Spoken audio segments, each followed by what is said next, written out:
Why does it feel like in 2026 we burn through hit songs incredibly fast? While classics like I Want You Back by the Jackson 5 or Please Mr. Postman by the Marvelettes have this timeless quality to them. These are songs that technically by today's recording standards might be considered too lo-fi or subpar, yet somehow, despite all of that, decades later from their release, they live on. So what gives them that timeless quality and magic? I've been rabbit holing deep on this one, thinking many days and many nights, maybe I just need some more hobbies. But in any case, is it the songwriting alone? Is it the performance? Is it the arrangement? Is it the recording? With those questions said and asked, today we'll be diving into what makes these older songs feel timeless and why, after all these years, they're still capturing our hearts and our playlists, mine especially. In 2026, we can record anything perfectly. Each instrument could be tracked in isolation, vocals can be pitch corrected, and every sound is really tweakable until flawless. But back in the 1940s, for example, none of that existed. Artists, bands, or whole ensembles recorded together in the same room with one mic capturing everything. That's it.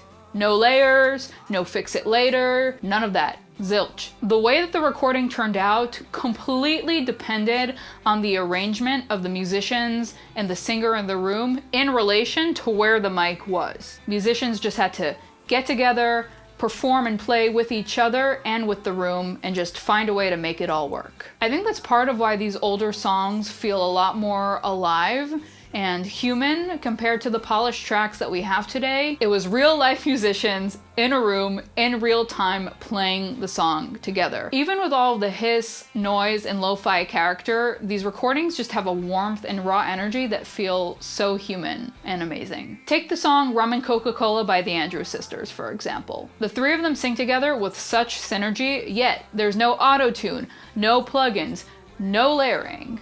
Just their three voices singing together, interacting in real time, and just creating this really special moment. Recording was a real live art form. From a gear perspective, equipment like the RCA 44 ribbon mic and two preamps such as the Western Electric 124 helped define the sound of that early era. As recording technology evolved, music began to sound different, but timelessness didn't disappear. By the 50s, magnetic tape had arrived, giving engineers the ability to edit, overdub, and experiment with mic placement. A little break in the video, I don't know if you guys have seen it, but there's a fly in my room now that I didn't notice. Through the 60s and 70s, studios began to incorporate more solid-state gear in addition and next to the existing tube gear, leaning into consoles, outboard compressors, and reverb chambers to craft more polished records. By the 80s, digital technology was really starting to leave its mark on the studio. Engineers began to use processors such as the Lexicon 224, the 480L, and the Eventide H3000 harmonizer. Digital drum machines such as the infamous Lindrum were also becoming common. Despite these incredible innovations, most productions were still relying on a hybrid of analog and digital tools. And this is when things started to get a little wild and really change in the audio world ether. Through the 90s and early 2000s, digital audio workstations, or as we call them now on the internet, DAWs, that and analog to digital conversion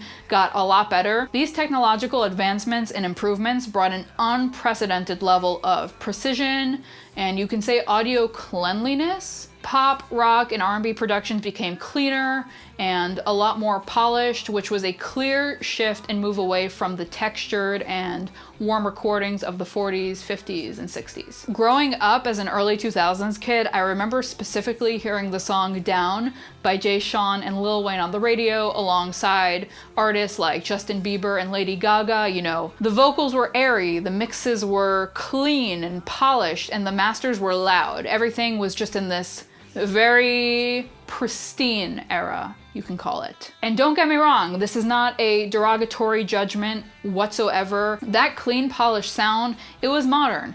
It was larger than life, and it was really exciting. It had opened a whole new realm of possibilities in production, mixing, and mastering. But as history loves to show us, when the pendulum swings one way, it almost always swings back around. After years of polished, pristine, and loud recordings, something began to shift again, and that brings us to now in 2026. I've noticed that there's been this amazing resurgence of grit, texture, and imperfection in music that personally, as a grit and texture head myself, I've really been enjoying. Artists like Somber, Lola Young, and SZA are not afraid to let a little lo-fi character shine through, whether it's through more unpolished mixes or deliberate distortion on vocals or other elements. There's this real human nuance that makes their tracks feel alive. Even in a world where sonic perfection is possible, technically, so many artists are choosing to capture moments and not just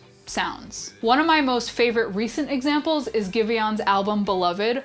Freaking love that album, by the way. This album blends so many incredible elements from the past, such as the arrangement and production style of Rather Be, and that distinctly retro reverby drum roll that leads into 20s. My hunch is that the unpredictability of lo-fi sounds, the hiss, the noise, the distortion, really mirror the human condition, our imperfections, the ebb and flow of creative energy. I think it's a sound we keep coming back to because it feels alive.